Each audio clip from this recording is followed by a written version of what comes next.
স্ত্রীর অনুমতি ব্যতীত অন্য জায়গায় রাত্রি যাপন করা যাবে কিনা? আমার স্ত্রী সন্তান জন্মদানে অক্ষম, এখন কি আমি তাকে তালাক দিয়ে দ্বিতীয় বিয়ে করব, নাকি তাকে রেখে দ্বিতীয় বিয়ে করব, জানালে উপকৃত হব। স্ত্রীর অনুমতি ছাড়া অন্য কোথাও রাত্রে থাকা যাবে কিনা? আজকাল এত স্ত্রীভক্ত স্বামীও আছে মাশাআল্লাহ, যে যাওয়ার আগে ভিসা নেয় বউর কাছে যে আমার আজকে জরুরি কাজে বাইরে থাকতে হবে। যদি কেউ কোনো অন্যায় কিছু না করে, তার দরকারি কাজে সে অন্য এক জায়গায় রাত্রি যাপন করতে হয়েছে, কোনো হারামে লিপ্ত হয় নাই, তাহলে স্ত্রীর পারমিশন কোনো জরুরি না। তবে অবশ্যই স্বামী স্ত্রীর সৌজন্যতা এবং দাম্পত্য জীবনের সুখের জন্য আল্লাহ যে তাদের সাথে সুন্দরভাবে বসবাস করতে বলেছেন তার দাবি হিসাবে অবশ্যই জানাজানি থাকবে, যাতে পেরেশান না হয়, এটা করা উচিত। কিন্তু রাত্রি যাপনের জন্য স্ত্রীর পারমিশন নেওয়ার দরকার নাই। কিন্তু যদি আপনি কোথাও অন্যায় করেন, এরপরে স্ত্রী পারমিশন দেয়ও, তারপরেও সেই রাত্রি যাপন আপনার জন্য জায়েজ হবে। দেখার বিষয় যে আপনি সেখানে কি অন্যায় করছেন না অন্যায় কিছু করছেন না। অন্যায় কিছু যদি না করেন তাহলে পারমিশন ছাড়াও থাকতে পারবেন, তবে পারমিশন নেওয়াই উচিত এবং বেটার। আর পারমিশন বলতে অন্তত তাকে ইনফরমেশন দেওয়া উচিত। আর যদি সেখানে অন্যায় কিছু করেন তাহলে স্ত্রীর পারমিশন নেন বা না নেন, সেটা অবশ্যই কি হবে, হারাম কাজ হবে। এরপরে প্রশ্ন হলো, আমার স্ত্রী সন্তান জন্মদানে অক্ষম, এখন কি আমি তাকে তালাক দিয়ে দ্বিতীয় বিয়ে করব, নাকি তাকে রেখে দ্বিতীয় বিয়ে করব, জানালে উপকৃত হব। ভাইরা আমার, কোন নারী যদি বিভিন্ন ডাক্তারি পরীক্ষা দ্বারা প্রমাণিত হয় যে তার স্বাস্থ্যগত সমস্যার কারণে সন্তান হচ্ছে না, চিকিৎসা করিয়েছেন, কোনো আলামত নাই হওয়ার, তাহলে আপনি দ্বিতীয় বিয়ে করার রাইট আছে, দ্বিতীয় বিয়ে করেন, সন্তান সন্ততি হোক। কিন্তু এই স্ত্রীর সন্তান হয় না, সেজন্য তাকে তালাক দিয়ে দেওয়া এটা অমানবিক, অবশ্যই এটা অনুচিত কাজ, এটা গর্হিত কাজ। এটা তো তার নিজের হাতের কামাই না, আল্লাহর দান, এখানে তার কোনো ত্রুটি নাই। আল্লাহ কোরআনে বলেছেন, ইয়াহাবু লিমান ইয়াশাউ ইনাসা ওয়া ইয়াহাবু লিমান ইয়াশাউ যুকুরা। আল্লাহ যাকে ইচ্ছা তাকে কন্যা দেন, যাকে ইচ্ছা তাকে সন্তান দেন। আবার কাউকে কন্যা সন্তান ছেলে সন্তান দুইটাই দেন। আবার যাকে ইচ্ছা তাকে ওয়াজআলু মান ইয়াশাউ আকীমা, বন্ধা রাখেন, কিছুই দেন না। এজন্য ভাইরা আমার, এই জাতীয় ক্ষেত্রে স্ত্রীর উপরে দোষ চাপিয়ে তাকে তালাক দেওয়া এটা কাপুরুষোচিত কাজ, এটা অন্যায় কাজ, অনুচিত কাজ, এটা করবেন না। এইগুলা ছেলে যা করে তার চেয়ে বেশি ছেলের মা, ছেলের বোন, অন্য মহিলাদের আরো বেশি মাথা ব্যথা, সবাই অস্থির করে তালাক দেওয়ার জন্য। খবরদার, এতটা পশু হবেন না। স্ত্রী শুধুমাত্র সন্তান জন্ম দেওয়ার জন্য না, আপনার চরিত্র হেফাজত করছে, এটাই বা কম কিসে। অতএব এতটুকু মানবিক আমাদের হতে হবে। আমাদের সমাজে নারীরা নির্যাতিত, নানাভাবে নির্যাতিত, স্বামী নির্যাতন করে, ননদ নির্যাতন করে, দেবর ভাসুর নির্যাতন করে, শ্বশুর শাশুড়ি নির্যাতন করে।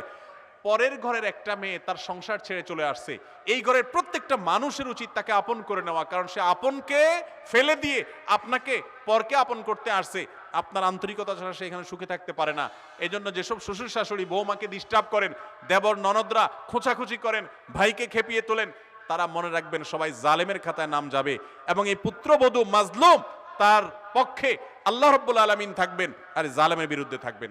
অনেক দিনদার মানুষ আছে আমি জানি, অনেক শ্বশুর এই লম্বা দাড়ি, মসজিদে নিয়মিত নামাজ পড়ে, কিন্তু সারাদিন বউর পিছে খোঁচাখুচি করে, আছে না নাই? অনেক শাশুড়ি ইয়া লম্বা তসবি, ইয়া লম্বা জায়নামাজ, কিন্তু মাশাআল্লাহ বউর পিছনে লাগতে কোনো ত্রুটি করেন, ছেলের কান ভারী করে। মনে রাখবেন, অন্যের মেয়ের সাথে যে আচরণ করছেন, আপনার সন্তান সন্ততি তাদের সাথে এই আচরণ হয়তো বা করা হবে। এজন্য আল্লাহকে ভয় করা উচিত, এবং জুলুম এটা ভয়ঙ্কর অপরাধ। স্বামী স্ত্রীর মধ্যে ভালোবাসা বৃদ্ধির কোনো আমল আছে কিনা? স্বামী স্ত্রীর মধ্যে ভালোবাসা বৃদ্ধির কোনো আমল আছে কিনা? আমল হলো ভাই, বেশি বেশি করে স্ত্রীরা স্বামীর মহব্বত পাওয়ার জন্য আমল হলো বেশি বেশি সেজে গুজে থাকবেন, ভালো ভালো নাস্তা পানি বানাবেন, ভালো ভালো তরকারি রান্না করে খাওয়াবেন, মহব্বত করবেন, কথা শুনবেন। আর স্বামীদের আমল হলো স্ত্রীকে বেশি বেশি হাদিয়া তোফা দিবেন, শাড়ি চুড়ি কিনে দিবেন, টাকা পয়সা দিবেন, তোফা দিবেন, ভালো ব্যবহার করবেন। এই আমল করলে ভালোবাসা এমনি তৈরি হয়ে যাবে। বুঝেন নাই? দুনিয়ার উল্টাপাল্টা করবেন আর আমার কাছে আমল চাইবেন যে একটা দোয়া পড়ে দিলে ওইটা একেবারে কারিশমার মতো কাজ হইয়া স্ত্রী আপনার বাধ্যগত হয়ে যাবে, এইরকম আমল আমার জানা নাই। আল্লাহ তাআলা কোরআনে পুরুষদেরকে বলেছে, ওয়াশিরুহুন্না বিল মারুফ, তোমরা তোমাদের স্ত্রীদের সাথে সুন্দরভাবে বসবাস করো। এই জন্য যাদেরকে আল্লাহ স্বামী বানিয়েছে, খবরদার স্ত্রীদের সাথে সুন্দর আচরণ করবেন। ভুল ত্রুটি হলেও ক্ষমার চোখে দেখবেন। আম্মা জান আয়েশা রাদিয়াল্লাহু তাআলা আনহা বয়সে ছোট ছিলেন, তিনি অনেক সময় ওই যে আটার খামিরা বানায় রেখে হয়তো ভুলে যেতেন, কোনো দিকে চলে যেতেন, খোলা রেখে যেতেন। অনেক সময় এসে ওই যে ছাগল মুরগি এসে খেয়ে ফেলতো, দাওয়াজান খেয়ে ফেলতো। এটা ছিল তার। কিন্তু নবী করিম সাল্লাল্লাহু আলাইহি ওয়াসাল্লাম কখন তার সাথে ব্যবহার খারাপ করেছেন, শক্ত কথা বলেছেন, এমন কোন হাদিস পাওয়া যায় না। আপনার স্ত্রী ফেরেশতা না, মানুষ, তার ভুল ত্রুটি হবে, অতএব তার সেগুলোকে সুন্দর মার্জনার চোখে দেখতে হবে। অনেক পুরুষরা আছেন এই ছেসরার মতো আচরণ করেন, বেয়াদবের মতো আচরণ করেন, অসভ্যের মতো আচরণ করেন, বাইরে লোকদের সাথে কি মিষ্টি মিষ্টি কথা, আর বউয়ের সাথে চাড়ালের মতো ব্যবহার করে। আছে না নাই? মহিলা কাস্টমার আসছে দোকানে, হ্যাঁ আপা আপা বলেন কি লাগবে কি না লাগবে, আপা বসেন, এই আপারে চেয়ার দাও, অস্থির আপার সাথে। আর বউয়ে ফোন দিছে, একটা বেশি দুইটা কথা বলছে, তোমার না বলছি এত বক বক করবো না, আমার কাস্টমার আছে সামনে, কি বলবা জলদি বলো। ঠিক না ভাই? ঠিক।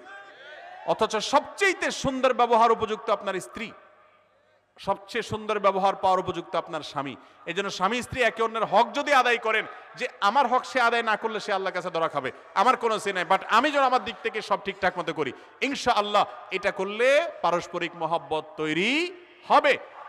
আজকের দুনিয়া আপনাকে অধিকার সচেতন করবে, কর্তব্য সচেতন করবে না। ইসলাম আপনাকে অধিকার সচেতন হতে বলে, কর্তব্য সচেতন হতে বলে। আপনার দায়িত্ব কি সেটা দেখেন, আপনার প্রাপ্য কি সেটা যদি নাও হয়, আপনার গুনাহ তো অন্তত হবে না।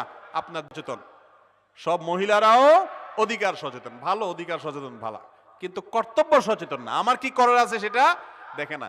স্বামী স্ত্রীর হাদিস শোনায়, শুনছো হুজুর কি ওয়াজ করছে? হুজুর ওয়াজ করছে যে নবীজির হাদিসে বলছে আল্লাহর পরে কাউকে সেজদা দিলে আমাকে দেয়া লাগতো। চিন্তা করছো আমার ঠেলা কি? তুমি আমার সাথে যাতা ব্যবহার করো মিয়া। আবার বয়ে যায় স্বামীরে হাদিস শোনায়, তুমি হাদিস এটা শুনছো ওইটা শুনো নাই? আম্মাজান আয়েশা খেলা দেখতে চাইছেন, নবীজি নিয়ে গেছেন, যতক্ষণ মনে চাইছে ততক্ষণ দেখাইছেন। এরপরে বলছেন ফাকদুর কদরাল জারিয়াতি সিন্নি আল হারিসাতি আলাল্লাহবি আল হারিসাতি আলাল্লাহবি। ও দুনিয়ার পুরুষরা, তোমাদের এই কম বয়সী বউ থাকলে, তারা একটু বিনোদন প্রিয় থাকলে, তাদের বিনোদনের দিকে খেয়াল রাখিও, তাদের কদর করিও। নবীজি বলে, আম্মাজান আয়েশা বলে গেছেন, তুমি এটা বুঝো নাই, অথচ মাইন্ড ইট, আমার ব্যাপারে হিসাব করে চলিও। এখন জামাইয়ের হাদিস বয়ে, বউয়ের হাদিস জামাই টানাটানি করে। উচিত ছিল যারটা সে দেখা। আল্লাহ তাআলা আমাদের সবাইকে দাম্পত্য জীবনে সুখী হওয়ার মতো আমল করার তৌফিক দান করুন। আপনি আপনার দায়িত্ব ঠিকমতো পালন করবেন, ভালোবাসা পাওয়ার চেষ্টা করবেন। স্বামী স্ত্রীর মধ্যকার ভালোবাসা যত ভালো হবে, তাদের তাকওয়া তত প্রগাঢ় হবে। পরকীয়া নামক অভিশাপ সমাজ থেকে দূর হবে। পরকীয়া কখন হয়? যখন স্বামী স্ত্রীর মধ্যে সম্পর্ক খারাপ থাকে। এরপর প্রশ্ন হলো, আমি পিতামাতাকে কষ্ট দিতে চাই না, আমার ভালো কথাটা পিতামাতার বিপরীত বুঝে পিতামাতা কষ্ট পায়, তাহলে করণীয় কি? আপনি ঠিক বলছেন, আপনি কোনো বেয়াদবি করেন নাই, তারপরও তারা ভুল বুঝছে, এরকম যদি হয় আপনার কোনো অসুবিধা হবে না। তবে আপনি তাদের সাথে বেয়াদবি করেন না, এটা নিশ্চিত হতে হবে। আপনি যদি উচ্চবাচ্য করে ভালো কথাও বলেন তাহলে অন্যায়। তারা নামাজ পড়ে না, ধমক দিয়ে কথা বললেন, অন্যায় কাজ করে ধমক দিয়ে কথা বললেন, অন্যায় হবে। ভাইরা আমার, এজন্য একজন সাহাবী বলেছেন, কেউ তার জামার কাপড় বাপের সামনে যদি এরকম করে ঝাড়া দেয়, তাহলে সে বিররুল ওয়ালিদাইন বা বাবা মার আনুগত্যের খেলাফ কাজ করলো, বেয়াদবি করলো, এবং সে এটার জন্য জিজ্ঞাসার মুখোমুখি হতে পারে। এত বড় ব্যাপার বাবা মা।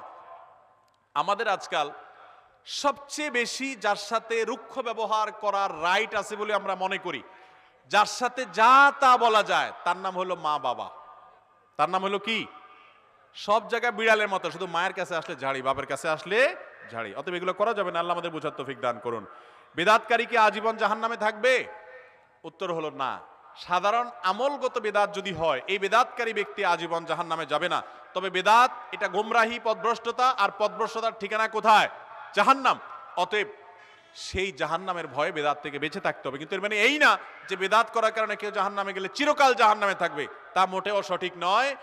বরং বেদাত যদি আকীদাগত বেদাত হয়, ঈমান নষ্ট হয়, কুফরি হয়, বড় শিরক হয়, বড় কুফরি হয়, তাহলে সেক্ষেত্রে সে চিরকাল জাহান্নামে যাবে। ধরেন একজন একটা বেদাতি আমল করতেছে, এর কারণে সে চিরকাল জাহান্নামে যাবে না। কোনো কারণে আল্লাহ তাআলা তাকে মাফ করে দিতে চাইলে মাফ করে দিতেও পারেন। অতএব বেদাত করলেই তাকে স্থায়ী জাহান্নামী ব্যক্তির মতো আচরণ বা সেরকম বিশ্বাস রাখা যাবে না।